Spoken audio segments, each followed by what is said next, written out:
آئیے حضرات اب اس شخصیت کے حضور ہم پہنچ رہے ہیں۔ حاضرین، آپ جانتے ہیں کہ دنیا میں شہرت، عزت، عظمت، بڑائی، بزرگی، جاہ و حشم اس شخص کو حاصل ہے جو شریف النفس ہو، سلیم المزاج ہو، حلیم المطبع ہو اور اس کی ذات سے سب کو فیض حاصل ہو۔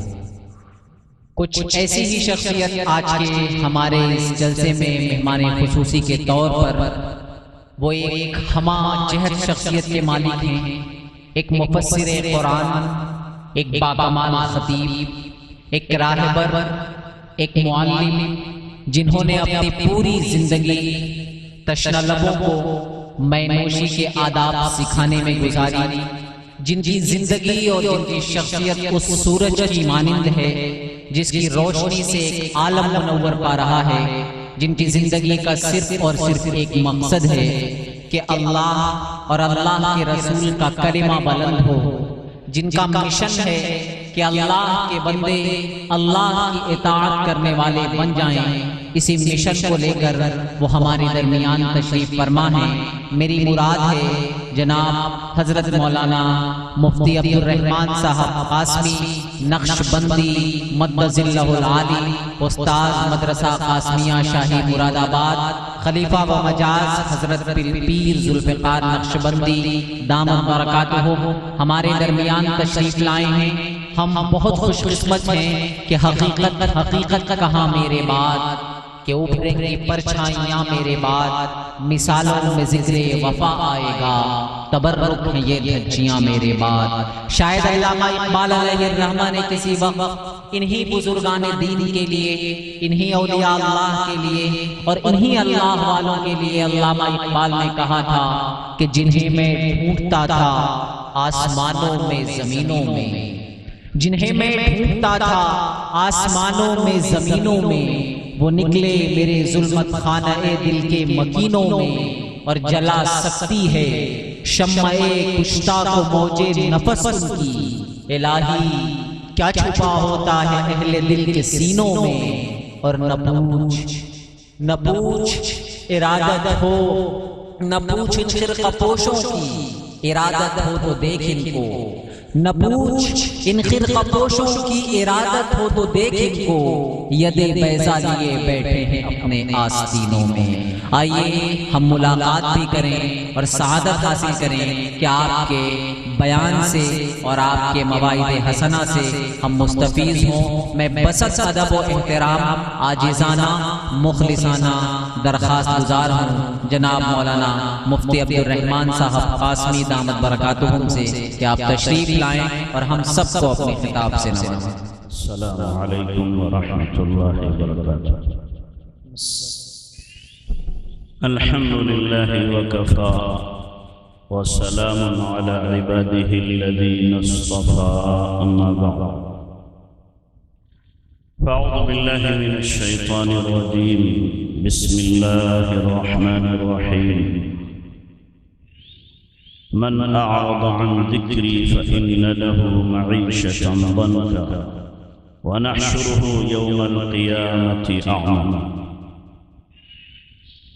وقال النبي صلى الله عليه وسلم: ألا إن الدنيا حلو حاضر يأكل منه البر والفاجر، ألا وإن الآخرة أجل صادق يقضي فيها ملك قادر، ألا وإن الخير كله بحذافيره في الجنة، ألا وإن الشر كله بحذافيره في النار، ألا فاعملوا وأنتم من الله على حذر، فمن يعمل مثقال ذرة خيرا يره ومن يعمل مثقال ذرة شرا يره۔ سبحان ربك رب العزة عما يصفون وسلام على المرسلين والحمد لله رب العالمين۔ اللهم صل على سيدنا محمد وعلى آل سيدنا محمد وبارك وسلم۔ اللهم صل على سيدنا محمد وعلى آل سيدنا محمد وبارك وسلم۔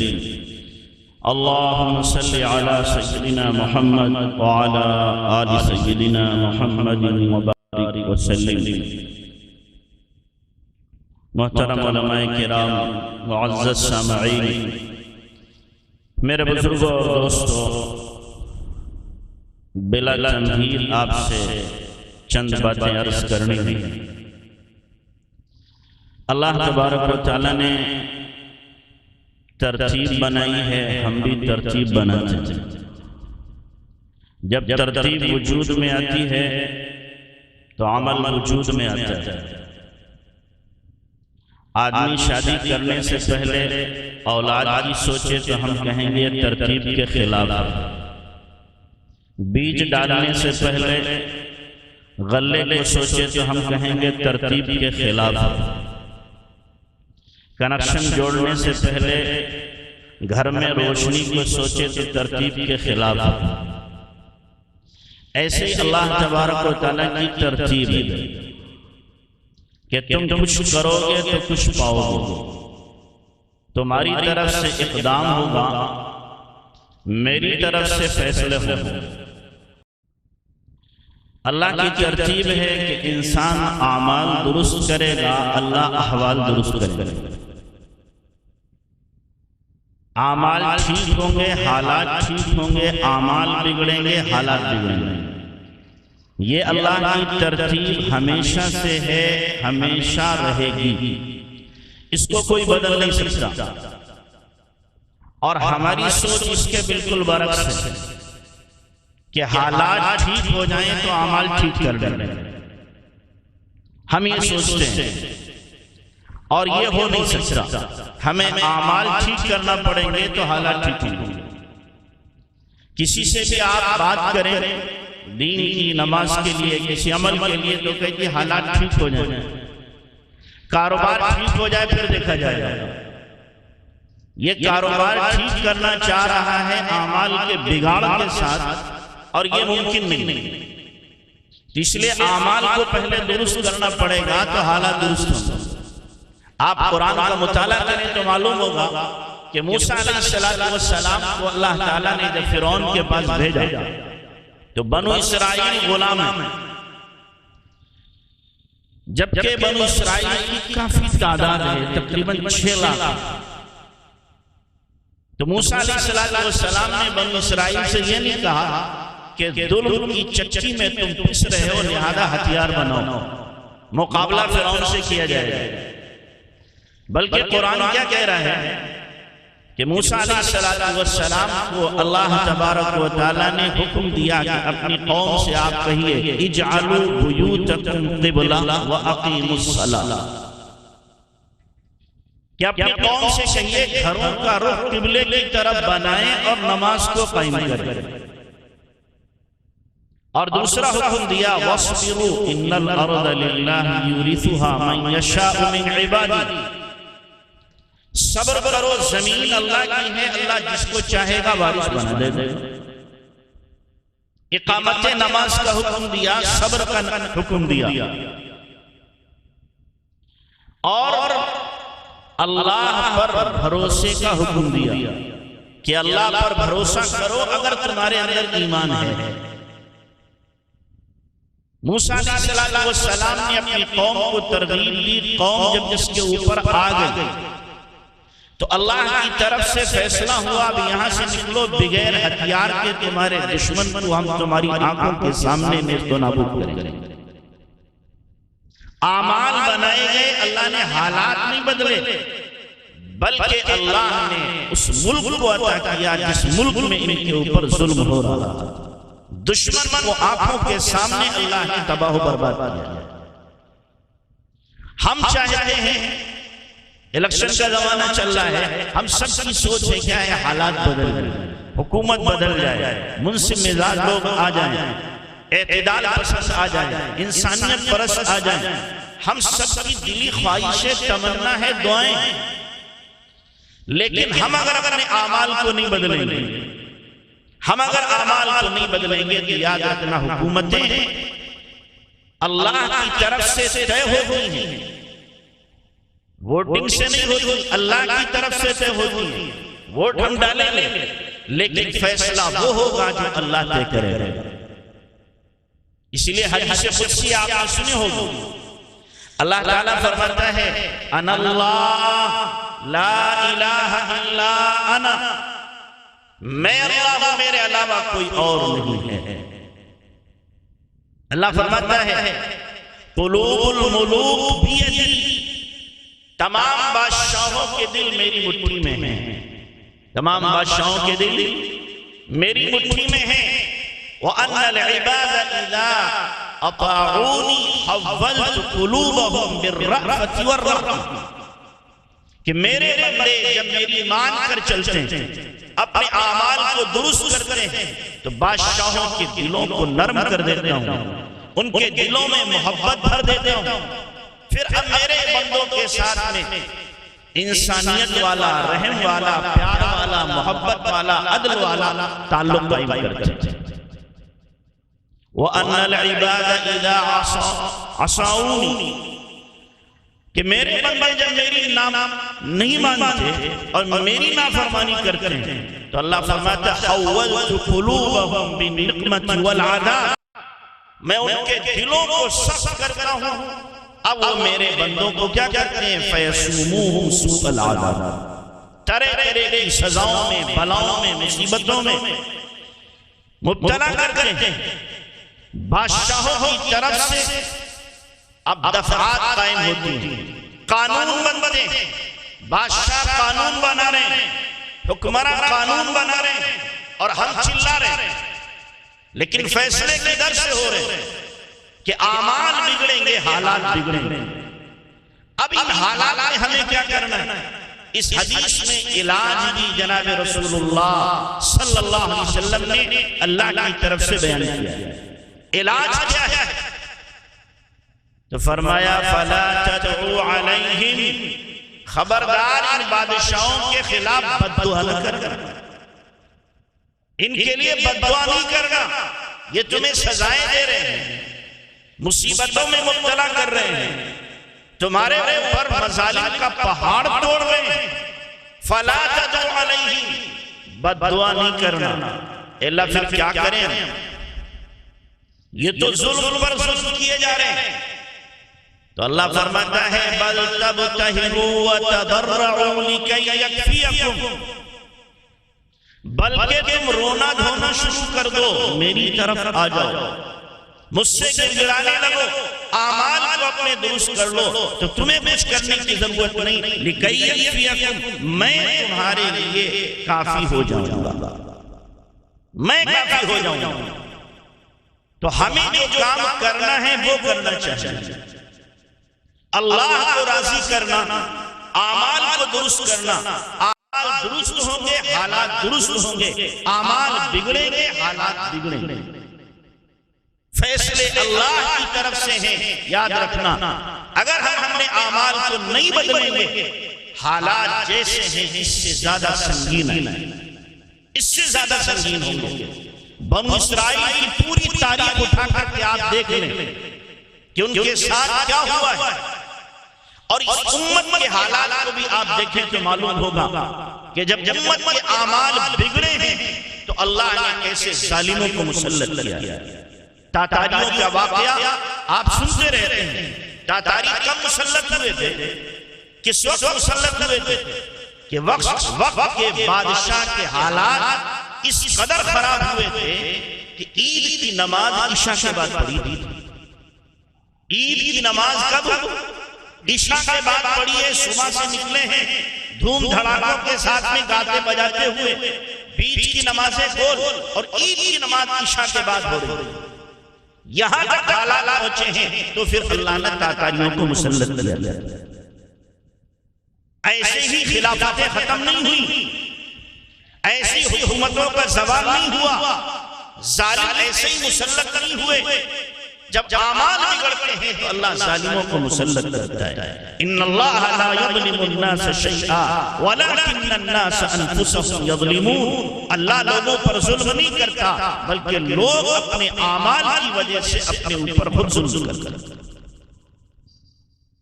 تو اس لیے ہمیں اپنے اعمال کا جائزہ لینا پڑے گا، کہ ہم جو اعمال کر رہے ہیں یہ اللہ کی رضا والے ہیں یا ناراضگی والے اعمال ہیں، اور کتنے اعمال کر رہے ہیں، کتنے احکامات کی پابندی ہے اور کتنے احکامات کو ہم پس پشت ڈالیں۔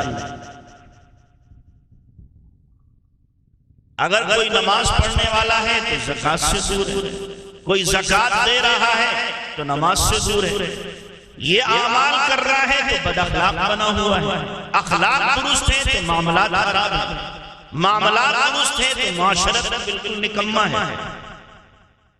شریعت ہم سے، دین ہم سے پورے مسلمان ہونے کا مطالبہ کر رہا ہے، قرآن ہم سے پورے مسلمان ہونے کا مطالبہ کر رہا ہے۔ یا ایھا الذین آمنوا ادخلوا سلم کافہ، ایمان والو پورے اسلام میں داخل ہو جاؤ۔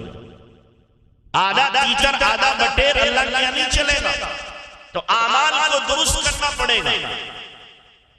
اگر کسی سے کہو بھائی نماز پڑھو تو کہتا ٹائم نہیں ملتا۔ میں کہا کرتا ہوں بھائی بہت زیادہ آپ کا شیڈول ٹائٹ ہے کہ ہاں جی کیا بتائیں ہماری لائف بہت بیزی ہے، اس قسم کے جملے آگے کیسے جاتے ہیں، لائف بہت بیزی ہے۔ تو میں ایسے لوگوں سے کہا کرتا ہوں پھر تو آپ ہفتے میں ایک ہی بار کھاتے ہو کہ اس لئے کہ آپ بہت مصروف ہیں، یعنی وہ تو کھانا تو پڑے گا، بغیر کھائے کیسے ہوگا؟ تو اچھا استنجا کرنے تو ہفتے میں ایک ہی بار جاتے ہوں گے، اس لئے تو بیکار کام ہے، اس کے لئے ٹائم نکالیں گے۔ تو کیا جواب ہوگا کہ نہیں جناب یہ تو نیچرل کال ہے، گولی کا مارا ہوا رک سکتا ہے، استنجا جسے لگے وہ نہیں رک سکتا۔ سوچے نہیں ہوں گے آپ اس لئے کہ آپ کے پاس ٹائم نہیں، آپ تو ہر وقت مصروف ہیں کسی نہ کسی عمل میں۔ سوچے نہیں ہوں گے ہفتے میں ایک آدھ گھنٹہ سو لیتے ہوں گے، نہیں جناب نیند آئے تو پھر ٹوٹی کھاٹ پہ بھی آ جاتی ہے، چٹائی پر بھی آ جاتی ہے، سونا تو پڑے گا ہی۔ اب ایسے لوگوں سے کہو کہ گندگی نکالنے کے لیے ٹائم ہے، پیٹ کی آگ بجھانے کے لیے ٹائم ہے، جسم کو راحت دینے کے لیے ٹائم ہے، لیکن اللہ کو یاد کرنے کے لیے، عبادت کرنے کے لیے تیرے پاس ٹائم نہیں ہے۔ جس رب نے تجھے ساری صلاحیتیں دی ہیں، ساری قوتیں اور استعدادیں دی ہیں، دل و دماغ دیا ہے، اسی کے لیے وقت نہیں ہے، باقی ساری چیزوں کے لیے وقت، ہر چیز کے لیے فرصت ہے، وقت نکالا جاتا ہے، لیکن اللہ کی عبادت کے لیے وقت نہیں نکلتا۔ بہت ہوا فرض نماز پڑھ لی تو بڑے تیز مارنا ہوگا کہ فرض نماز پڑھ لیتے ہیں، باقی سارے اعمال میں کوتاہی۔ میں صاف کہتا ہوں کہ جو ہم علماء ہیں، علماء حفاظ ہیں، فرض نماز پڑھ رہے ہیں، لیکن کتنے ایسے ہیں جو قرآن کی تلاوت کی پابندی کرتے ہیں، کتنے حفاظ ہیں؟ ایسے حافظوں سے بھی میری ملاقات ہوئی کہ رمضان سے رمضان ہی میں قرآن اٹھا کے دیکھا، بیچ میں ایک بار ایسے حفاظ بھی۔ اللہ نے اتنی بڑی نعمت دے دی، لیکن اس قدر ناقدری، اتنی لاپرواہی کہ جناب فرض نماز پڑھ لی تو احسان ہوگا، تو اعمال جب بگڑیں گے تو یاد رکھنا اللہ کے فیصلے اسی کے مطابق، اعمال بنیں گے تو فیصلے اللہ کی طرف سے درست آئیں گے، اور اعمال بگڑیں گے تو ہمارے خلاف فیصلے آنا یقینی ہے۔ اس لیے اپنے اعمال کا ہمیں جائزہ لینا پڑے گا، اور جو اعمال ہم کر رہے ہیں یہ اعمال ہمارے کتنے سنت کے مطابق ہیں اور کتنے سنت کے خلاف ہیں۔ ایک ہے عمل کرنا اور دوسرے عمل کا صحیح رخ ہونا، سنت کے مطابق ہونا۔ بہت سے ایسے لوگ ہیں اعمال خوب کرتے ہیں لیکن سنت کے خلاف ہیں، تو یہ عمل تو کل عدم ہے، اللہ کے یہاں اس کی کوئی بھی قدر نہیں، اس پر کوئی اجر و ثواب نہیں ملنے والا۔ تو عمل کر رہے ہو اور عمل سنت کے مطابق ہو رہا ہو تو یہ عمل اللہ کی طرف سے فیصلے لاتا ہے۔ تو پہلی بات یہ ہے کہ اعمال درست ہونے سے حالات درست ہوں گے اور اعمال کے بگڑنے سے حالات بگڑیں گے۔ تو اس لیے ہم ان سے ہر فرد اپنا جائزہ لیں کہ میرے اعمال کیسے، کتنے ایسے لوگ ہیں، کتنے ایسے لوگ ہیں عبادت میں بہت اچھے، بہت اچھے نمازیں پڑھ رہے، تلاوت بھی کر رہے، ذکر بھی کر رہے، سب کچھ ہو رہا ہے، لیکن معلوم ہوا کہ ماں باپ کا حق مار ماں باپ کے ساتھ میں زیادتی کر رہے ہیں، تو یہ ان کی عبادتیں ان کے منہ پہ ماری جائیں گی، ان کے منہ کے اوپر ماری جائیں گی۔ آپ کو حیرت ہوگی، عرب میں ریاض میں ایک مقدمہ، عجیب مقدمہ ہوا۔ چھوٹے بھائی نے مقدمہ کیا بڑے بھائی کے اوپر، کہے گا کہ یہ ماں کو اپنے پاس رکھتا ہے، 40 سال سے خدمت کر رہا ہے، اب یہ 80 سال کا خود ہو گیا، بوڑھا ہو گیا، لہذا ماں کی خدمت کا اب مجھے حق دیا جائے، یہ بوڑھا ہو گیا ہے، ماں کی صحیح خدمت نہیں کر پائے گا، لہذا قاضی صاحب میرے حق میں فیصلہ کریں کہ میں ماں کی خدمت کروں۔ قاضی بھی پریشان، میرے یہاں تو مقدمے آتے تھے زمینوں کے، جائیدادوں کے، لڑائیوں کے، طلاق کے، فلاں کے، یہ عجیب و غریب مقدمہ آیا کہ ماں کی خدمت کا مقدمہ کہ مجھے حق دیا جائے۔ بڑے بھائی کو بلایا گیا تو بڑے بھائی نے کہا ماں اگر میری خدمت میں کوئی شکایت کرے اور کوئی کمی بتائے تو میں تیار ہوں، ماں میرے پاس سے چلی جائے، چھوٹا بھائی لے جائے خدمت میں۔ ماں سے پوچھا گیا تو ماں نے کہا یہ کوئی کمی نہیں کرتا۔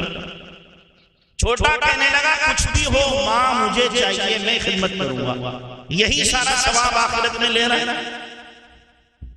ماں کو اب قاضی نے بلایا، ماں آئی تو قاضی نے سوچا میں کیا فیصلہ کروں ان دونوں میں۔ ماں سے کہا اماں تمہیں اپنا فیصلہ سنا دو، کن کے پاس رہنا چاہیے۔ ماں کہنے لگی میرے لیے میرے دونوں بیٹے برابر ہیں، میرے لیے میرے دونوں بیٹے برابر ہیں، اور میرا بڑا بیٹا میری خدمت میں کوئی کوتاہی نہیں کرتا، لہذا میں فیصلہ نہیں کر سکتی، آپ قاضی ہیں، آپ فیصلہ کرو۔ اب قاضی بیچارہ پریشان، یا اللہ کیسا مقدمہ ہے۔ اس نے آخر فیصلہ کیا کہ بڑے بھائی نے 40 سال تک خدمت کر لی ہے اور اب یہ ضعیف العمر ہے، خود ان کو خدمت کی ضرورت ہے، چھوٹا بھائی ابھی جوان ہے، لہذا چھوٹے بھائی کو حق دیا جاتا ہے کہ اپنی ماں کو لے کے جائے اور خدمت کرے۔ جب یہ فیصلہ سنایا گیا تو بڑا بھائی ساروں قطار رو رہا تھا اور کہہ رہا تھا میرے بڑھاپے نے میری ماں کو مجھ سے چھین لیا، میرے بڑھاپے نے میری ماں کو مجھ سے چھین لیا۔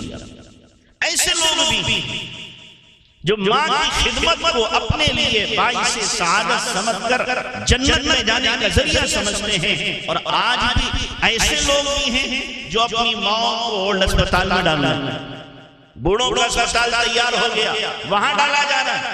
یورپ امریکہ میں باقاعدہ اگر کوئی لڑکی سے پیغام دیتا ہے شادی کا تو لڑکی پوچھتی ہے تمہارے یہاں کوئی ڈسٹبن تو نہیں ہے؟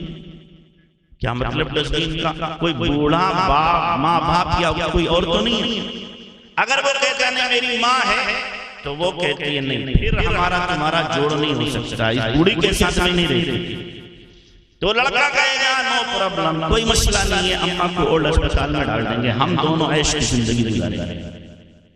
وہاں سوچ یہ ہے، اور اسلام کی سوچ یہ ہے کہ اگر بوڑھا گھر میں ہے تو اس سے رونق، اور ان کی سوچ یہ ہے کہ بوڑھا اگر گھر میں ہے تو گھر کی رونق ختم ہو۔ تو کتنے لوگ ایسے ہیں جو عبادات میں بہت پختہ لیکن ماں باپ کی خدمت میں کوتاہی کر کے اپنی عبادات کو آگ لگا دیتے ہیں۔ تو اعمال سارے کے سارے ہمارے دوستوں، عبادات بھی، معاملات بھی، معاشرت بھی، اخلاقیات بھی، معاملات بھی ساری جب درست ہوں گی تب کہا جائے گا کہ ہم کامل ایمان والے پکے مسلمان ہیں۔ تو پہلی بات اعمال درست ہوں گے تو حالات درست ہوں گے۔ دوسری ترتیب اللہ کی یہاں یہ ہے کہ جو بندہ آخرت کو بنانے کی محنت کرتا ہے اللہ اس کی دنیا بنا دیتا ہے۔ جو بندہ آخرت کو بنانے کی محنت کرتا ہے اللہ اس کی دنیا بنا دیتا ہے۔ جو آخرت کی فکر کو فکر بناتا ہے اللہ اس کو دنیا کی فکروں سے آزاد کر دیتا ہے۔ حدیث میں جناب رسول اللہ صلی اللہ علیہ وسلم نے فرمایا من جعل الہموم ہما واحدا ہم آخرتہ، کہ جس نے اپنی تمام فکروں کو، تمام غموں کو ایک غم بنایا آخرت کا، کفى اللہ جمیع ہمومہ، تمام غموں سے اللہ اس کے لئے کافی ہو جائے گا، یعنی سب غموں سے اسے آزاد کر دے گا۔ اور جس نے اپنی آخرت کی فکر نہیں بنائی، دنیا کو اوڑھنا بچھونا بنا لیا، اللہ تعالیٰ اس کی فکروں کو منتشر کر دے گا اور دنیا مقدر سے زیادہ اس کے ہاتھ نہیں لگے گی۔ تو کتنا آسان ہے ایک فکر کو اوڑھ لے، سینکڑوں فکروں سے آزاد ہو جائے۔ آخرت کی فکر کو اپنی فکر بنا لے، ساری فکروں سے اللہ اسے بے غم کر دے گا۔ آپ تاریخ اٹھا کر کے دیکھیں، صحابہ کرام نے، انبیاء کرام نے، تابعین نے، تبع تابعین نے، اولیاء اعظام نے، بعد والوں نے اپنی فکر آخرت کی جب بنائی تو دنیا کو اللہ نے ان کے قدموں میں لا کر کیسے سجایا۔ ساری دنیا ان کے قدموں میں آ رہی ہے۔ صحابہ کرام نے جب اپنی فکر آخرت کی بنائی، وہ صحابہ کرام کہ خود کہتے تھے کہ ہم مردار کھا لیتے تھے، پریشان رہتے تھے، لیکن ایک وقت وہ آیا کہ حضرت انس فرماتے ہیں کہ میرے گھر میں سونے کا ڈھیر اتنا اونچا لگتا تھا کہ آدمی اگر ایک طرف کھڑا ہو جائے تو نظر نہیں آئے۔ سونے کا ڈھیر اتنا بڑا لگ رہا ہے، سونا کلہاڑیوں سے کاٹا جا رہا ہے۔ بھئی 100 گرام 200 گرام تو کلہاڑی سے کاٹا جائے گا، کنٹلوں کے حساب سے ہوگا تو بھی تو کلہاڑی سے کاٹا جائے گا۔ تو سونا کلہاڑیوں سے کاٹا جا رہا ہے، اتنا اللہ تبارک و تعالیٰ نے نواز رکھا ہے۔ عبد الرحمن بن عوف رضی اللہ تعالیٰ جب ان کا انتقال ہوا ہے تو 300 کروڑ سونے کے سکے چھوڑے ہوئے، 300 کروڑ، 10,000 گھوڑے چھوڑے، ایسے ہی اونٹ اور بکریاں 50,000 زمین جائیداد اس کے علاوہ آخرت کی فکر کو فکر بنایا۔ عبد الرحمن بن عوف بڑے تاجر ہیں، بڑے تاجر ہیں، لیکن تجارت کتنی دیر کرتے ہیں؟ مولانا احمد لاٹ صاحب نے مرتا مدرسے شاہی کے اندر فرمایا تھا، وہ تجارت کیا کرتے تھے؟ پہلے شروع میں دہی بیچتے تھے، دہی، اس کے بعد میں کاروبار بڑھا تو غلاموں سے کاروبار شروع کیا، اور کاروبار بڑھ گیا تو اللہ کے نبی نے کہا اب تم مسجد نبوی میں زیادہ رہو گے، کاروبار کو وقت کم دو۔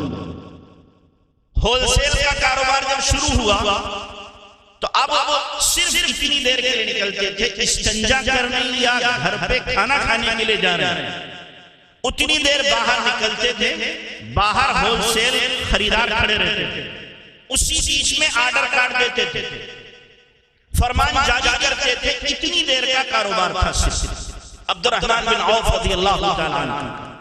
اتنی دیر کے کاروبار میں اللہ تبارک و تعالیٰ کروڑوں اربوں دے رہا ہے۔ عبداللہ بن مبارک رحمت اللہ علیہ وہ مہینے میں 3 دن صرف اپنی دکان کھولتے تھے۔ کتنے دن؟ 3 دن دکان کھول لیں۔ 6 مہینے اللہ کے راستے میں رہتے تھے، جہاد میں 6 مہینے حدیث کا درس دیتے تھے۔ ان 6 مہینے میں دن میں درس دے رہے تو 3 دن صرف کاروبار کرتے تھے۔ تو گویا کہ سال بھر میں کاروبار کتنا ہوا؟ 12 تیاں نہیں، 6 تیاں 18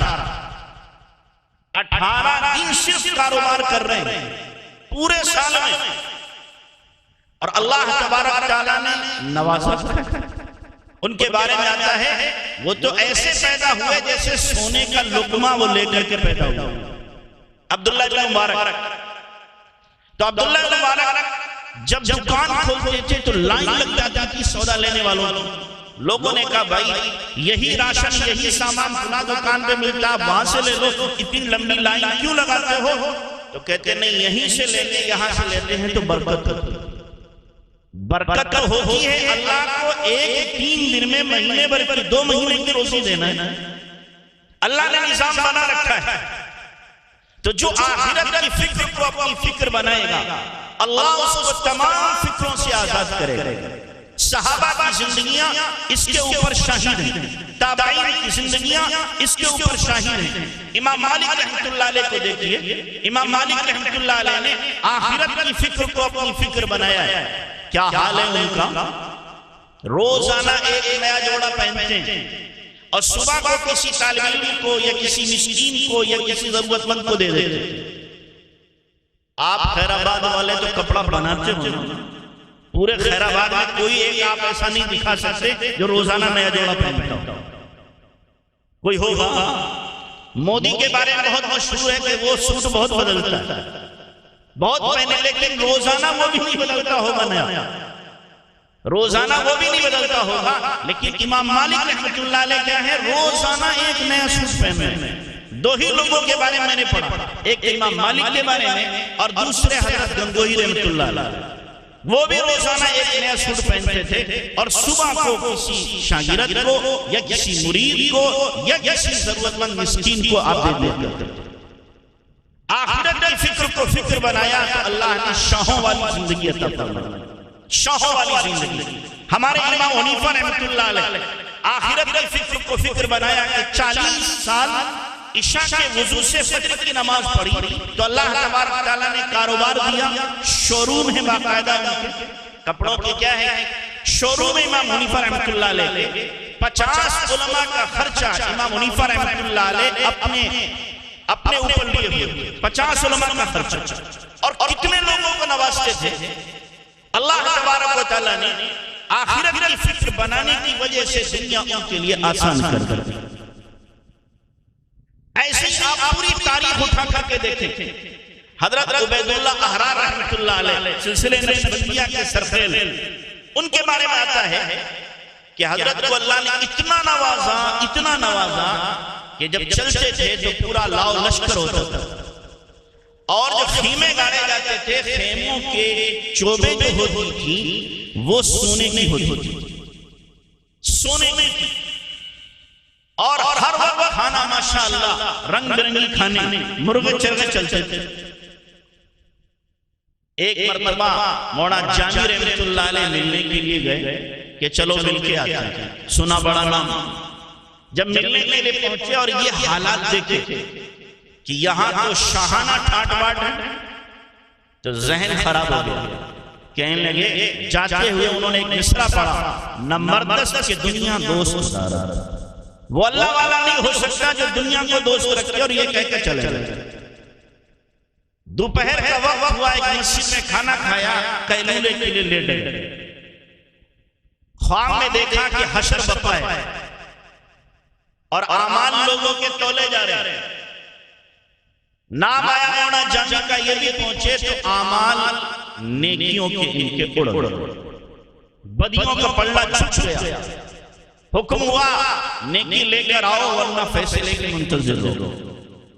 اب یہ بھاگے بھاگے پھر رہے، نیکی مل جائے کہیں سے مجھے کوئی تاکہ میری نیکیوں کا پلڑا چھپ جائے۔ پریشان، پسینے میں شراب ہو، اتنے میں دیکھا خواجہ عبید اللہ احرار سامنے سے آیا۔ پوچھا مولانا جامی کیا بات ہے؟ بڑے پریشان ہو کہ حضرت کیا بتائیں، نیکیاں کم پڑ گئی، کوئی دینے کو تیار نہیں۔ حضرت نے اپنے ہاتھ سے فرمایا بھائی میری نیکیوں میں سے ان کو دے دو۔ اتنا خواب دیکھا اور آنکھوں اللہ والے تھے، عالم تھے، سمجھ گئے کہ حضرت ہی سے مجھے فیض پہنچے گا۔ وہاں سے پھر واپس حضرت کی خدمت میں گئے، جا کر بیٹھے تو اللہ والوں کے دل جاسوس ہوتے، کیا ہوتے ہیں؟ جاسوس بلوٹوتھ ہو جاتا ہے، ادھر سے ادھر چلا جاتا ہے۔ آج کے زمانے میں جو سمجھنا آسان ہے کہ نہیں، شیرٹ کے ذریعے، بلوٹوتھ کے ذریعے، ایکسینڈر کے ذریعے سے ادھر سے ادھر پہنچا دیتے ہیں۔ تو اللہ والوں کے دل بھی کیا ہے، ادھر کی بات ادھر لے لیتے ہیں۔ جب ملے جا کر کے کہا حضرت اپنے عقیدت مندوں میں ہمیں بھی شامل فرمائیں۔ کہا شامل تو کر لوں گا، آپ اس سے پہلے بھی تو آئے تھے۔ کیا حضرت آیا تھا؟ اس وقت ہم نے ایک مصرع کہا تھا، وہ ذرا سننا چاہتا ہوں۔ نہیں حضرت وہ رہنے دیں، نہیں وہ سننا چاہتا ہوں۔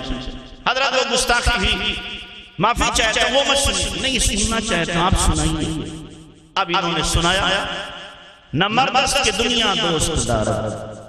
تو حضرت نے مصرے پر دوسرا مصرع لگایا، تو خواجہ عبید اللہ احرار رحمت اللہ علیہ کروڑ پتی تھی، ہزاروں مریدین ہر وقت ساتھ رہتے تھے اور کھاتے تھے، لیکن توجہ کا یہ عالم تھا کہ جس پہ نظر پڑتی تھی وہی اللہ کا ولی بن جاتا تھا۔ ایک حافظ صاحب آئے اور ایک صاحب نے ان کے بارے میں کہا حضرت ان کی خوراک بہت ہے، روزانہ ایک بکرا کھاتے ہیں۔ کتنا؟ ایک بکرا کھاتے ہیں، لیکن جب بکرا کھاتے ہیں تو ان کی عبادت کا یہ حال ہوتا ہے کہ 2 رکعت میں پوری رات میں قرآن بھی پڑھتے ہیں۔ بھئی ایسا آدمی اگر بکرا کھا رہا ہے تو حق ادا کر رہا ہے نا بکرے۔ ہمارے جیسا تو نہیں ہے کھائے بکرا اور رات بھر خراٹے مار کے سوئے۔ تو کہا ایک بکرا کھاتی ہیں، حضرت کا ٹھیک ہے بٹھایا، کھانے کا وقت آیا، حضرت نے ایک روٹی پر 2 بوٹی رکھی، کہا کھاؤ۔ اب وہ سوچ رہے کہ اس میرا کیا ہوگا، کھاتے کھاتے تھک گئے، وہ ایک روٹی ختم نہیں ہوئی۔ یہ حضرت کی توجہ کا کیا تھا؟ اثر تھا۔ اللہ والوں کی توجہ کیا کرتی ہے؟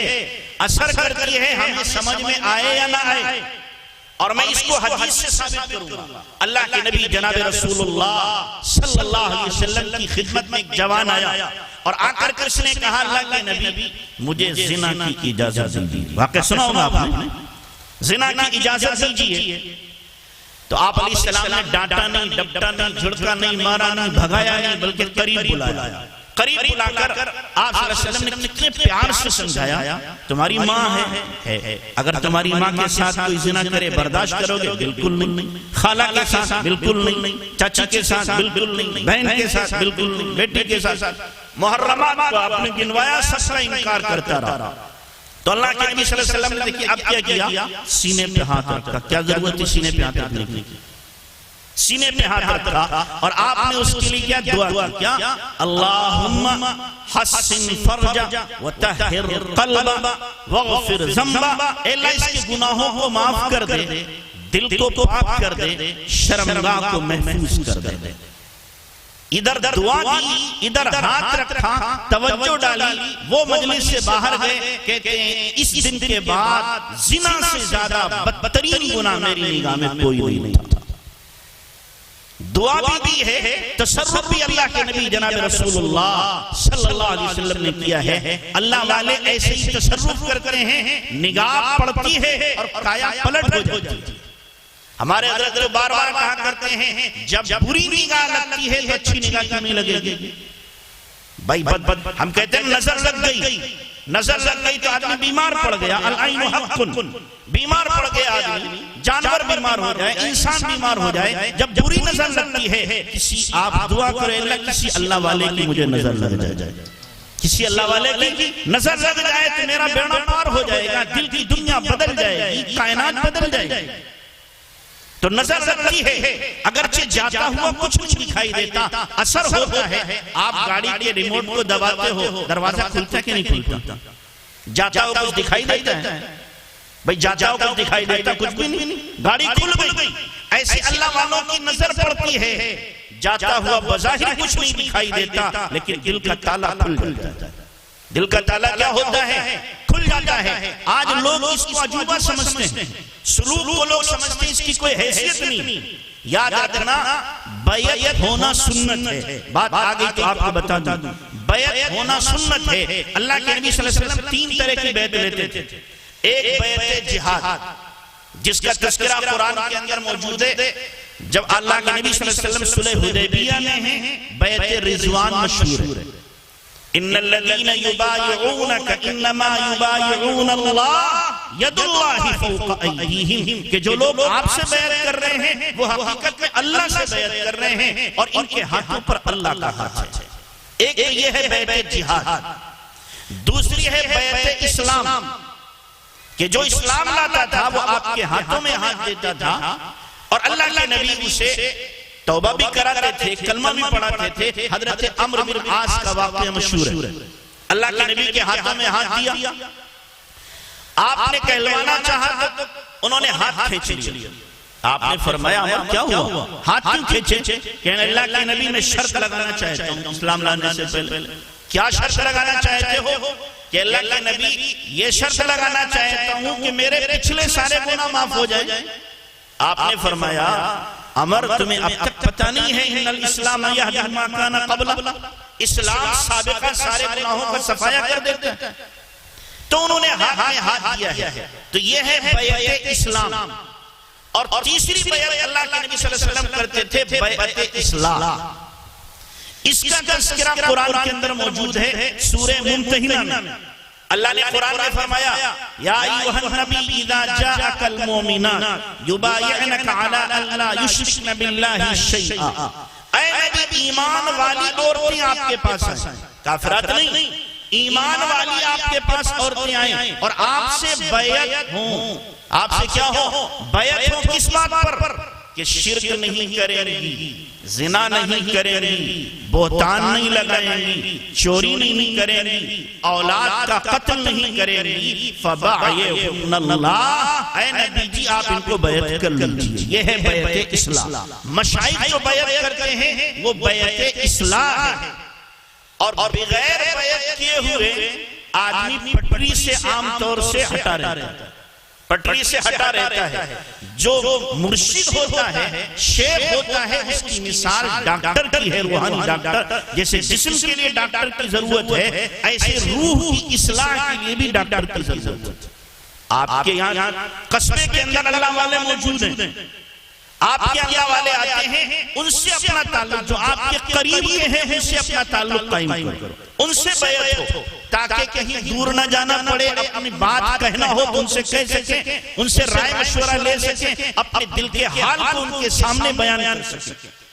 تو اس لیے بیعت ہونا اس زمانے میں حضرت شیخ عبد القادر جیلانی رحمۃ اللہ علیہ نے فرمایا تھا کہ جس کا کوئی شیخ نہیں اس کا شیخ شیطان ہوتا ہے.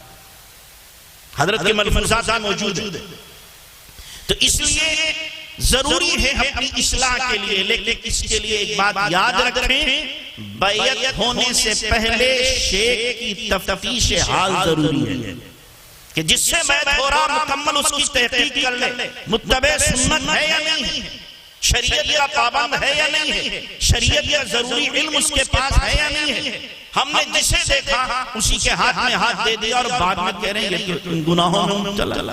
نہیں، پہلے تحقیق کرو، پہلے آپ استخارہ کرو، اس کے بعد بیعت ہو، اور بیعت ہونے کے بعد میں اندھے ہو.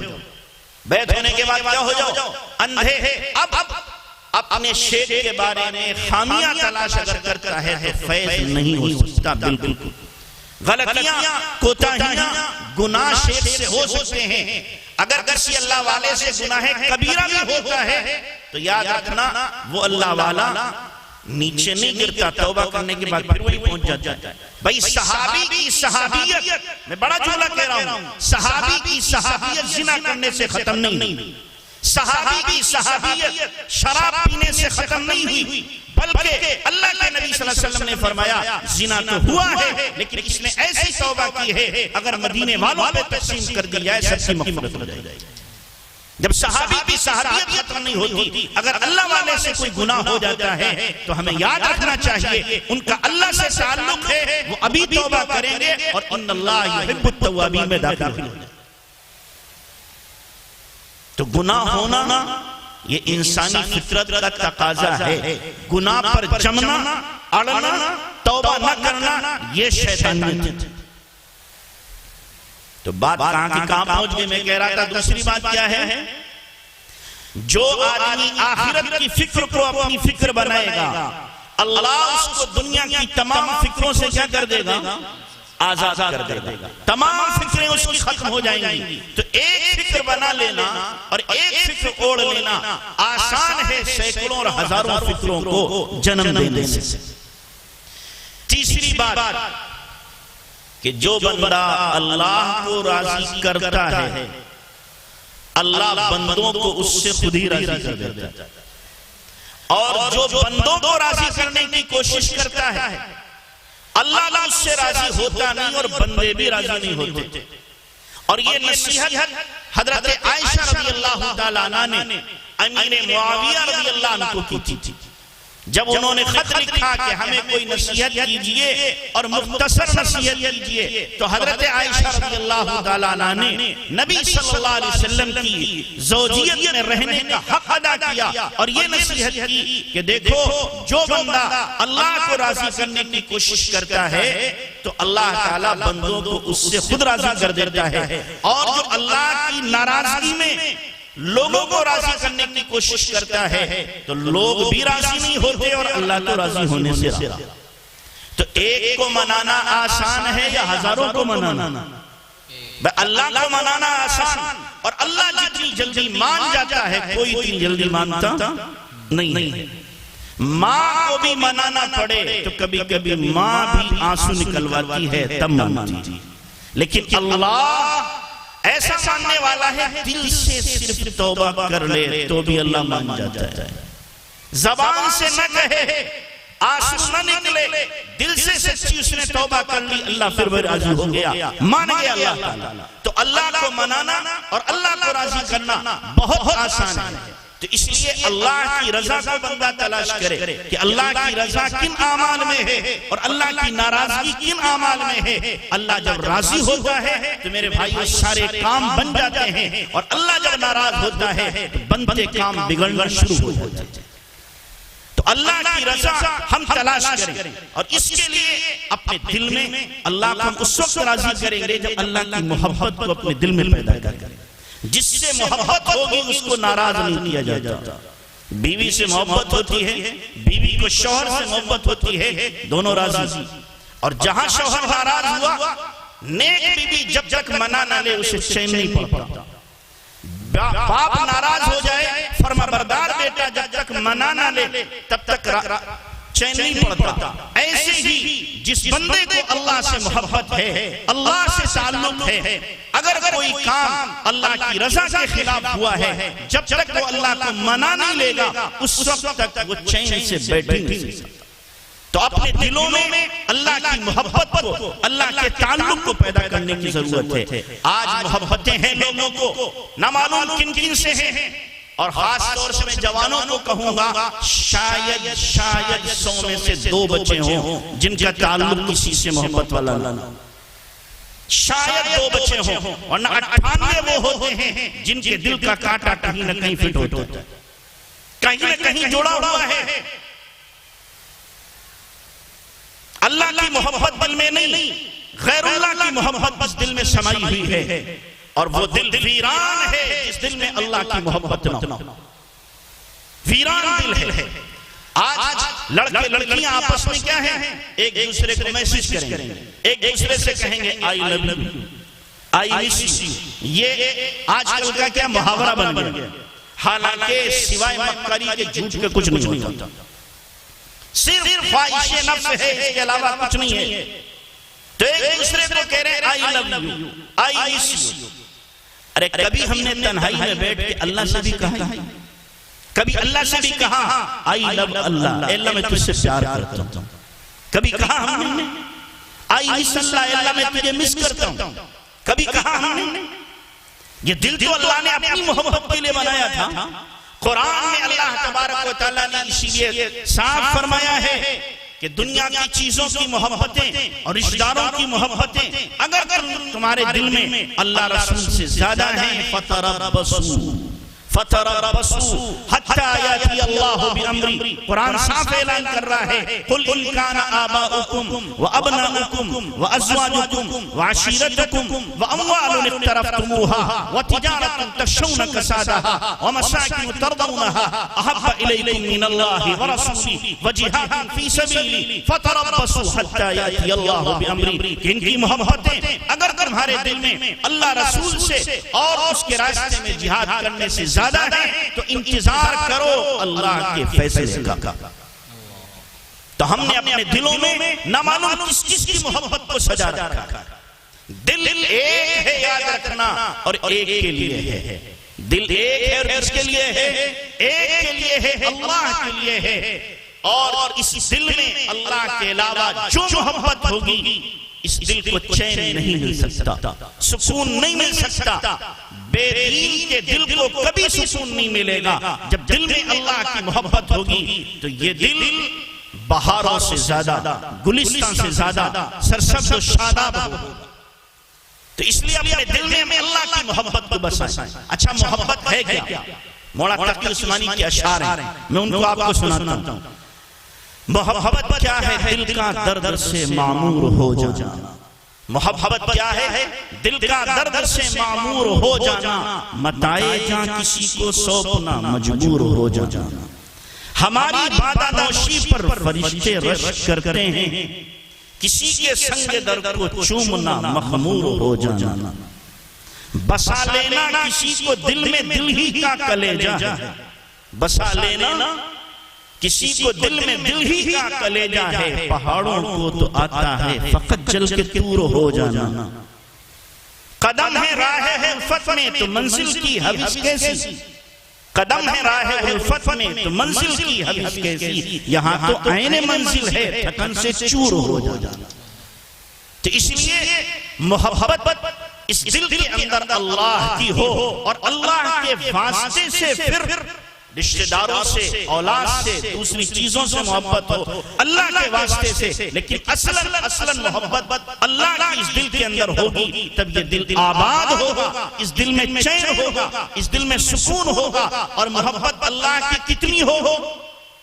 اللہ وہ دل دے جو تیرے عشق کا گھر ہو، اللہ وہ دل دے جو تیرے عشق کا گھر ہو، دائمی رحمت کی تیری جس پہ نظر ہو، دل دے کہ تیرے عشق میں یہ حال ہو اس کا، گر شور ہو محشر کا نہ اس کو خبر۔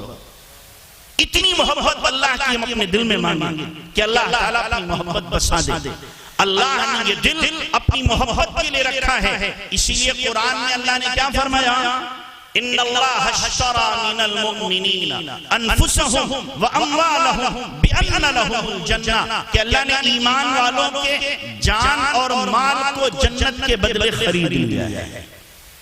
دل کا سودا نہیں ہوا، جان و مال کا کیوں؟ دل تو پہلے ہی اللہ کے لیے ہے، اس لیے کہ دل وقف کی جاگیر ہے، اور وقف کو بیچا اور خریدا نہیں جاتا، یہ اللہ کی محبت کے لیے وقف ہے۔ اللہ فرما رہا ہم نے ایمان والوں کے جان مال کو جنت کے بدلے خریدا۔ اب یہاں پر ایک نکتے کی بات یہ، اللہ نے یہ نہیں کہا کہ میں نے جنت کو بیچا، یہ نہیں کہا، بلکہ کیا کہا؟ جان مال کو جنت کے بدلے خریدا۔ بیچنا کیوں نہیں کہا؟ اس لیے کہ آدمی کوئی چیز بیچتا ہے دو وجہ سے، یا تو اس سے پروفٹ ہوتا ہے، ہم نے پلاٹ خریدا 2 لاکھ کا 4 کا بک رہا ہے، یا ہم نے بیچ دیا، یا تو آدمی بیچتا ہے ضرورت کی وجہ سے، نہ اللہ کو نفع چاہیے نہ ضرورت ہے اللہ کو، تو اس لیے اللہ نے کہا میں نے اپنی جنت بیچی نہیں ہے، بلکہ تمہارے جان و مال کو جنت کے بدلے میں خرید لیا ہے، دل نہیں خریدا۔ کیوں؟ دل تو ہے ہی اللہ کے لیے، دل ہے ہی پہلے سے اللہ کے لیے، یہ وقف کی جاگیر ہے، تو اس لیے دل اللہ کی محبت کے لیے وقف ہو چکا ہے۔ اس دل میں اگر غیر کی محبت آتی ہے تو یاد رکھنا اللہ اس دل کے چین کو غارت کر دے گا، سکون کو تباہ کر دے گا، سکون نہیں مل سکتا۔ اسی لئے میں نے جو قرآن کی آیت پڑھی تھی، اللہ نے کیا فرمایا؟ من اعرض عن ذکری فإن له معیشة ضنکا ونحشره یوم القیامت اعمی، کہ جو ہمارے ذکر سے، دین سے، اسلام سے، قرآن سے اعراض کرے گا، ہم اس کی زندگی کو گھٹن والی زندگی بنا دیں۔ معیشة ضنکا، گھٹن والی زندگی، تنگ زندگی۔ قسم کھا کے کہا جا سکتا ہے بے دین اور اللہ سے محبت نہ کرنے والا سکون میں نہیں ہو سکتا۔ اگر بے دین کو سکون مل جائے تو اللہ کا قرآن جھوٹا پڑتا ہے، بے دین کو سکون نہیں مل سکتا۔ سکون اللہ نے دین میں رکھا، اپنی محبت میں رکھا، اپنے تعلق میں رکھا، اپنے عشق میں اللہ تعالیٰ نے رکھا ہے۔ تو اس لیے اللہ سے اپنے دل میں محبت پیدا کریں، اپنے دل میں غیر اللہ کی محبت کو نکالے۔ کبھی تنہائی میں بیٹھا کرو اور بیٹھ کر کے اللہ کو یاد کیا کرو، سوچو اس کے انعامات کو، اس کے احسانات کو، اس کی نوازشوں کو کہ اللہ نے کتنی نوازشیں میرے اوپر کی ہیں۔ پھر دیکھو اللہ کی محبت میں کبھی رونا آئے، اللہ کی محبت میں کبھی رونا آئے اس وقت دیکھو دل کی کیفیت کیا ہوتی ہے، دل کتنا مگن ہوتا ہے، دل کتنا مست ہوتا ہے. اس لیے کسی شاعر نے کہا تھا آج میں نے در یار پہ اشکوں سے دستک دی ہے، آج میں نے در یار پہ اشکوں سے دستک دی ہے. یعنی یوں دستک دیتے انگلی سے، لیکن آج کہے سے دستک ہے آنسو ٹپ ٹپ گر رہے ہیں. اس کی آواز گویا دستک کا حق ادا کر رہی ہے. اللہ کے لیے کہا جا رہا ہے آج میں نے در یار پہ اشکوں سے دستک دی ہے. میں وہ گدا ہوں جسے کوئی صدا یاد نہیں ہے، میں وہ گدا ہوں جسے کوئی صدا یاد نہیں ہے. آؤ ایک سجدہ کریں عالم مدہوشی میں، لوگ کہتے ہیں کہ گنہگار کو خدا یاد نہیں ہے.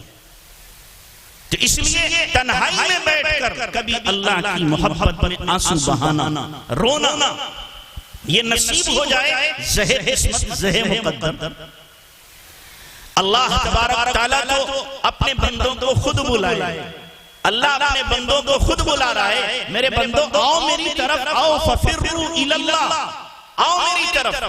اللہ دعوت دے رہا ہو واللہ یدعو الی دار السلام. میرے بندوں آ جاؤ سلامتی کے گھر کی طرف. لیکن بندے ہیں بھاگے چلے جا رہے ہیں. اللہ تبارک تعالیٰ آواز لگا رہا دینے کے لیے اور بندے اپنے دامن کو سمیٹے ہوئے. آپ سوچو صبح کے وقت میں، تہجد کے وقت میں اللہ آواز لگا رہا ہے کہ نہیں لگا رہا؟ روزانہ آسمان دنیا پر اللہ آواز لگاتا ہے حل من سائل آتیتو، حل من سائل آتیتو. ہے کوئی سوال کرنے والا میں اسے دے دوں، ہے کوئی بھکاری میں اس کی بھیک عطا کر دوں. حل من مستغفر فاغفر لہ، ہے کوئی معافی چاہنے والا اپنے گناہوں کی، میں اس کے گناہوں کو معاف کر دوں.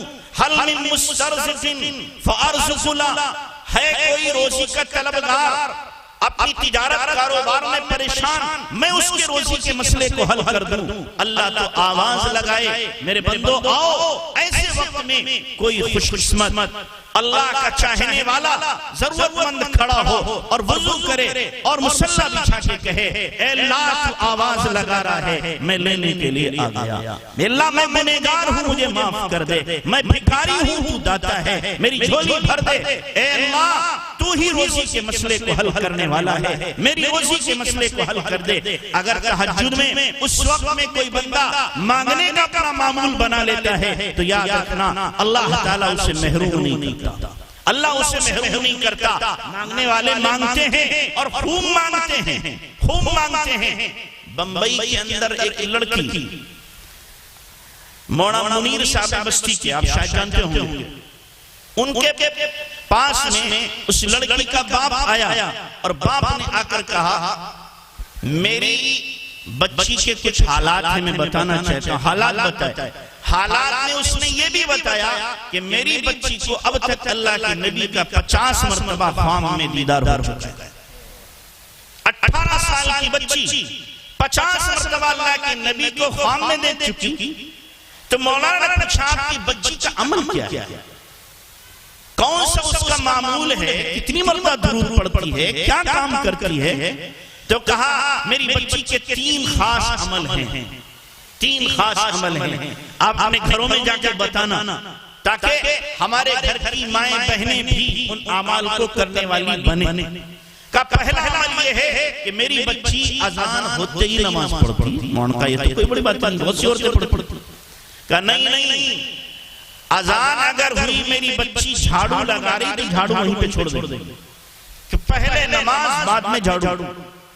مہمان آ گئے، اذان ہونے لگی، مہمانوں کو بٹھا دے گی، پہلے نماز بعد میں مہمان نوازی. کھانا بنا رہی ہے، اذان ہو گئی، کھانے کو وہی چھوڑے گی، پہلے نماز بعد میں کھانا. یہ ہے اذان ہوتے ہی نماز پڑھنا. ورنہ عام طور سے جو نمازی عورتیں ہیں وہ بھی آخر وقت میں نماز پڑھتی ہیں، یہاں تک کہ مکروہ وقت داخل ہو جاتا ہے. اور دوسرا عمل میری بچی کا یہ ہے کبھی بھی کسی حال میں بھی کسی غیر محرم کے سامنے نہیں آتی. کسی غیر محرم کے سامنے اس کا چہرہ نہیں کھلتا. کسی فنکشن میں جانا ہو، کسی پروگرام میں جانا ہو، جاتی ہے، ہاتھوں میں دستانے اور پیر میں اس کے موزے، چہرے پر نقاب ہوتا ہے، کام بھی کرتی ہے، لیکن مجال ہے کوئی چہرہ دیکھے؟ جتنے نامحرم ہیں، ورنہ عام طور سے ہم لوگ مبتلا ہیں بیماری میں، جتنے زاد ہیں ان سے پردہ نہیں ہوتا. مامو زاد، خالہ زاد، تایا زاد، پھوپھی زاد، ان سے پردہ ہوتا ہے بھائیوں سے. چچا زاد، 5 زاد ہیں، چچا زاد، خالہ زاد، مامو زاد، پھوپھی زاد، تایا زاد، ان سے پردہ نہیں ہوتا. یہ دندناتے ہوئے گھر میں داخل ہو جائیں گے. لڑکی بھی کہتی ہے میرا بھائی، اور یہ بھی کہتا ہے میری بہن. اگر تیری بہن ہے تو نکاح کیوں ہو جاتا ہے؟ نکاح ہو رہا ہے تو نکاح ہونے کا مطلب نامحرم ہے. جب نامحرم ہے تو ان سے پردہ ہے.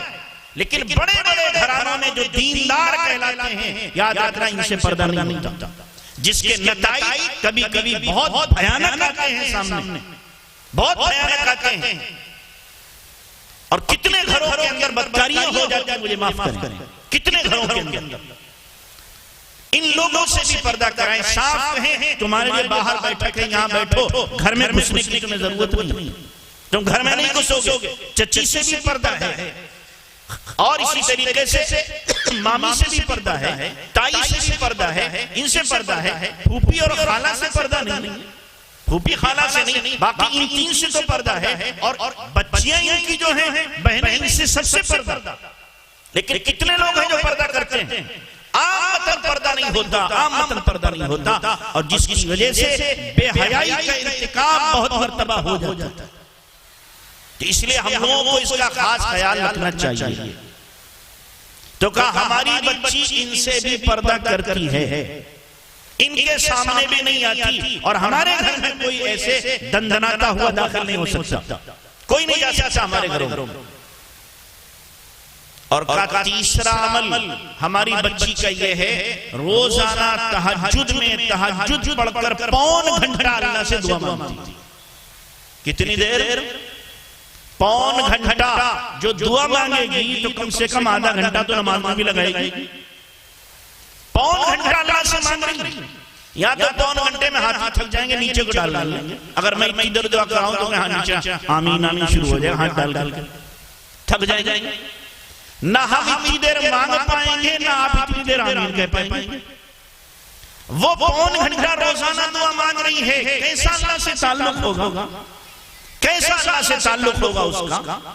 کیا اللہ کے سامنے اپنے دل کے راز رکھتی ہوگی؟ جب محبت ہوتی ہے نا تو محبت میں باتیں کرنے کو دل چاہتا ہے کہ نہیں؟ کسی کا محبوب دوست مل جائے تو گھنٹوں گزر جاتے ہیں، پتہ نہیں چلتا، گھنٹوں گزر جاتے ہیں. شادیاں لڑکوں کی ہوتی ہیں، جب شروع میں بیوی آتی ہے تو راتیں پوری گزر جاتی ہیں، اور دعا کر کے اذان اور لیٹ ہو جاتی. کیوں؟ محبت ہے، باتیں ہو رہی ہیں، پوری رات گزر رہی ہیں. تو اللہ سے جب محبت ہوگی تو اللہ سے بھی کیا ہوگی؟ باتیں ہوں گی. پھر آدمی گھنٹوں گزار دے گا اور پتہ نہیں چلے گا. حضرت موسیٰ علیہ السلام کے زمانے کے اس چرواہے کی طرح جو اللہ سے باتیں کر رہا تھا کہ اللہ تیری بیوی تو ہے نہیں کوئی، تو کام کرتے کرتے تھک جاتا ہوگا، اگر مجھے مل جاتا میں تیرے پیر دباتا، اپنی بکریوں کا تجھے دودھ پلاتا، تیرے سر میں تیل لگاتا، تجھے نہلاتا. یہ باتیں کر رہا اللہ سے محبت میں. اب موسیٰ علیہ السلام گزرے تو موسیٰ علیہ السلام نے کہا کیا بکرا ہے؟ اللہ کو کسی کی خدمت کی ضرورت نہیں ہے، نہ وہ تھکتا ہے، نہ اس کو کسی چیز کی ضرورت ہے، تو اللہ کی شان میں گستاخی کر رہا ہے. وہ تو محبت میں کہہ رہا تھا، لیکن گستاخی نکلی تو اس نے اپنے سر پہ خاک ڈالی اور ہائے باویلا کرتا جنگل کو بھاگا. وہ ادھر بھاگا، اللہ نے ادھر سے جبرائیل کو دوڑایا اور کہا موسیٰ سے جا کے کہو تو برائے وصل کردن آمدی، نے برائے فصل کردن آمدی. موسیٰ تمہیں ہم نے جوڑنے کے لئے بھیجا ہے کہ توڑنے کے لئے بھیجا ہے؟ میرا بندہ مجھ سے وہ باتیں کر رہا تھا، اس کی بھولی بھولی باتیں مجھے اچھی لگ رہی تھی، تم نے میرے بندے کو مجھ سے کیوں جدا کیا؟ موسیٰ جاؤ اسے ڈھونڈ کر کے لاؤ. موسیٰ ہر ایک کے آداب الگ ہیں، تم یہ کہو گے تو بے ادبی ہوگی. وہ کہہ رہا تھا بے ادبی نہیں، اسے پتہ نہیں تھا، وہ محبت میں کہہ رہا تھا. تو جب محبت ہوتی ہوتی ہے تو آدمی کیا ہے باتیں کرتا گھنٹوں گزر جاتے ہیں اور پتہ نہیں چلتا. اللہ سے تعلق ہوگا, اللہ سے محبت ہوگی, گھنٹوں گزر جائیں گے پتہ نہیں چلے گا. قاری فتح محمد صاحب رحمت اللہ علیہ 2 رکعت نماز 2 گھنٹے میں پڑھتے تھے. 2 رکعت اتنی دیر میں 2 گھنٹے میں پڑھتے تھے. جب وہ جاتے تھے حرم شریف اور طواف کرتے تھے, طواف کے بعد 2 رکعت جو پڑھی جاتی ہے جب وہ پڑھتے تو ساتھ میں جو ہوتے تھے حضرت نبی نہ کہتے, ساتھ میں جو ہوتے تھے کہتے قاری صاحب نے نیت باندھ لی چلو ہم لوگ چلتے ہیں.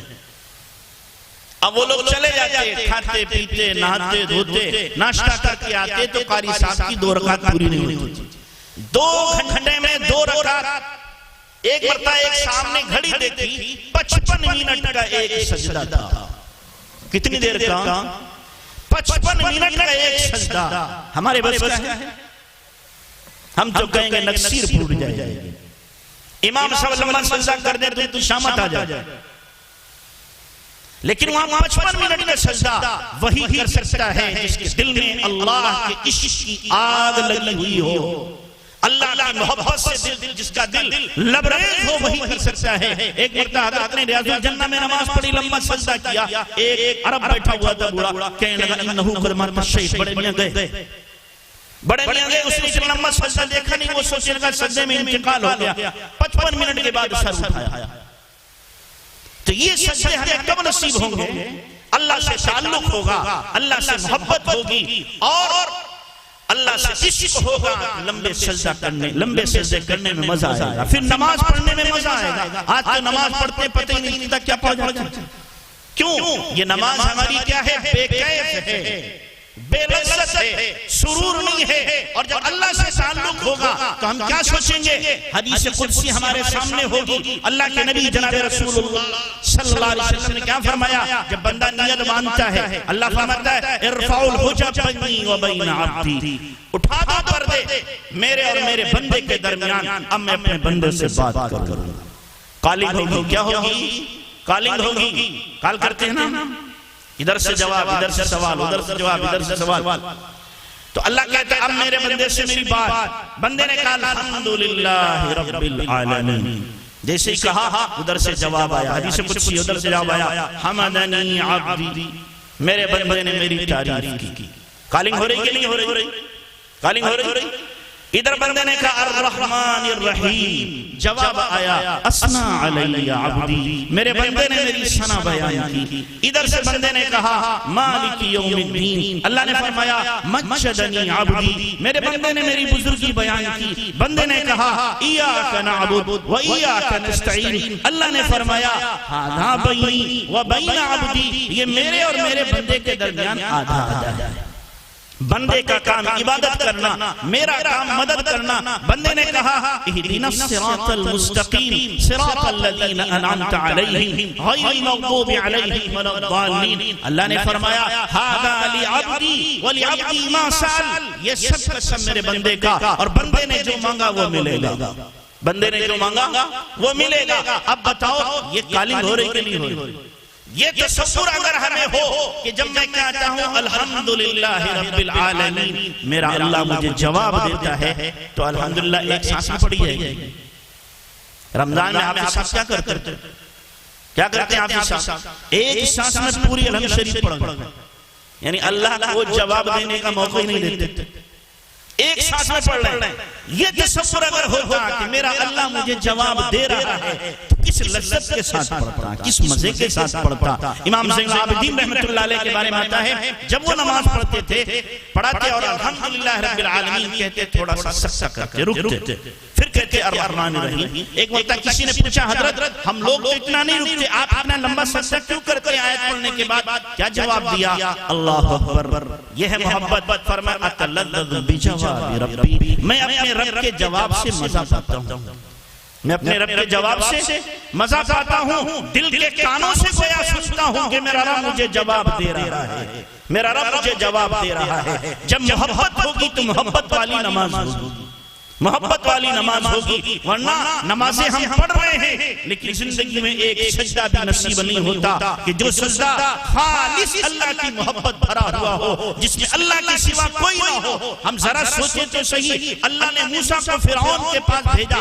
جو انا ربکم الاعلی کہتا تھا، تو کیا فرمایا؟ قولا لہ قولا لینا، موسیٰ نرم بات کرنا، جا کر کے نرم بات کرنا۔ جب ہم سجدے میں جاتے ہیں اور ہم کیا کہتے ہیں؟ سبحان ربی الاعلی، ہم اللہ سے اس وقت کہیں اے اللہ تو نے ظالم کے لیے حکم دیا تھا نرم بات کا، ہم تو جبکہ وہ انا ربکم الاعلی کہتا تھا ہم سجدے میں پڑھ کر کے کہہ رہے ہیں سبحان ربی الاعلی۔ اے اللہ ہم تو زیادہ مستحق ہیں تیری رحمت کے، تیرے پیار کے، ہمارے اوپر رحم فرما دے، میرے ساتھ پیار کا معاملہ کر دے۔ اگر یہ تصور ہمارے دل میں ہوگا کہ اللہ پیار نہیں کرے گا، کیا محبت نہیں کرے گا، بندہ جب سجدے میں سر ڈالتا ہے تو اللہ کیا فرماتا ہے؟ ان الساجد یسجد بین قدمی الرحمن، سجدہ کرنے والا رحمان کے قدموں میں پڑھ کر کے سجدہ کر رہا ہے، اللہ کے قدموں میں سجدہ کر رہا ہے۔ اب بندہ یہ سوچے نکل جائے دم تیرے قدموں کے نیچے، نکل جائے دم تیرے قدموں کے نیچے،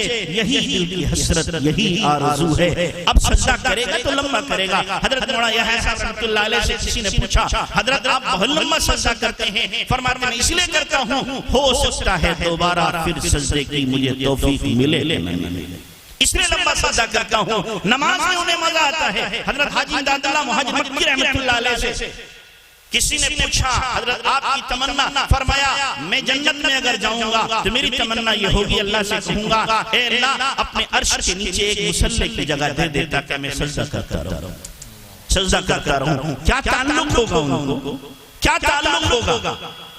اسی لئے حضرت فضل الرحمن گنج مراد آبادی رحمت اللہ علیہ نے حضرت تھانوی رحمت اللہ علیہ سے فرمایا تھا جب ملنے گئے، اشرف علی بات کہنے کی تو نہیں ہے لیکن تجھ سے کہتا ہوں جب میں سجدہ کرتا ہوں تو ایسا لگتا ہے اللہ نے پیار کر لیا، جب سجدہ کرتا ہوں تو ایسا لگتا ہے اللہ نے پیار کر لیا۔ کبھی ہمیں یہ تصور ہوتا کہ میں اللہ کے قدموں میں پڑا ہوا ہوں، اللہ پیار کی نظر میرے اوپر ڈال رہا ہے، محبت کی نظر میرے اوپر ڈال رہا ہے، ہم کبھی سوچتے ہیں؟ تو اس لئے میرے بھائیو اپنے دل میں اللہ کی محبت اگر ہے تو عبادتوں میں لذت ہے، عبادت میں سرور ہے، عبادت میں کیف ہے، سب کچھ ہے۔ اور اگر ہمارے دل میں اللہ کی محبت کی کمی ہے، میں یہ نہیں کہہ رہا محبت نہیں ہے، محبت کی کمی ہے تو پھر عبادت میں لذت نہیں ہو سکتی، لذت نہیں ہو سکتی۔ اس لیے اپنے دلوں کے اندر اللہ کی محبت کو پیدا کرنے کی ضرورت ہے۔ ایک صحابی ہیں حضرت خزیمہ، انہوں نے ایک مرتبہ اللہ کے نبی صلی اللہ علیہ وسلم سے کہا فجر کے بعد اللہ کے نبی میں نے خواب دیکھا۔ کیا خواب دیکھا؟ اللہ کے نبی میں نے خواب یہ دیکھا ہے کہ آپ لیٹے ہوئے ہیں اور میں آپ کی پیشانی پر سجدہ کر رہا ہوں، میں آپ کی پیشانی پر سجدہ کر رہا ہوں۔ آپ نے فرمایا تو نے سچا خواب دیکھا، اپنا خواب پورا کر لے۔ آپ لیٹ گئے اور خزیمہ نے نبی کی پیشانی پر سجدہ کیا۔ اللہ اکبر! شاید دنیا میں کسی کو یہ نصیب نہ ہوا ہو، کسی کو نصیب نہ ہوا ہوگا جو خزیمہ کو نصیب ہوا۔ ایسے سجدے بھی ملتے ہیں لوگوں کو، ایسے ملتے ہیں۔ تو اس لیے میرے بھائیوں اپنے دلوں میں اللہ کی محبت کو بسانے کی ضرورت ہے۔ ہم دل میں جب اللہ کی محبت بسائیں گے اللہ راضی ہوں گے، ہمارے کام بنیں گے، اللہ ناراض ہوں گے، ہمارے کام بگڑیں گے۔ تو تیسری بات میں نے کیا کہی آپ سے کہ اللہ کو جو راضی کرنے کی کوشش کرتا ہے اللہ بندوں کو اس سے خود راضی کر دیتا ہے، اور جو اللہ کو ناراض کرتا ہے تو بندے اس سے کبھی راضی نہیں ہوتے۔ چوتھی بات مختصراً عرض یہ ہے کہ جو بندہ حدیث میں ہے جو بندہ دن کے اعمال ٹھیک کر لیتا ہے اللہ رات کے اعمال کی توفیق دیتا ہے۔ ہم چاہیں کیا کہ یہ تہجد کی توفیق مل جائے، اور دن بھر کیا ہے غیبتیں کرتے رہیں، جھوٹ بولتے رہیں، مکاریاں کرتے رہیں، دھوکہ دیتے رہیں، سارے فراڈ کرتے رہیں اور امید لگائیں کہ تہجد میں مجھے توفیق ملے گی اٹھنے کی۔ ای خیال استو محال استو جنون، یہ دیوانگی ہے نہیں ہو سکتا. دن کے اعمال کا اثر رات کے اعمال پر پڑتا ہے. دن کے اعمال ٹھیک ہوں گے, رات کے اعمال کی اللہ تبارک و تعالیٰ توفیق دے گا. حدیث ہے ہمارے حضرت نے ذکر کی ہے طبرانی کے حوالے سے کہ اللہ تعالیٰ رات میں 3 جماعتیں فرشتوں کی بناتا ہے. ایک جماعت بناتا اللہ فرماتا ہے میرے ان بندوں کے پاس جاؤ جن بندوں سے مجھے محبت ہے اور جن کی جوانی پوری عبادت میں گزر گئی, وہ سو رہے. کہا تم ان کو کروٹ دے دینا, جگانا نہیں, کروٹ دے دینا.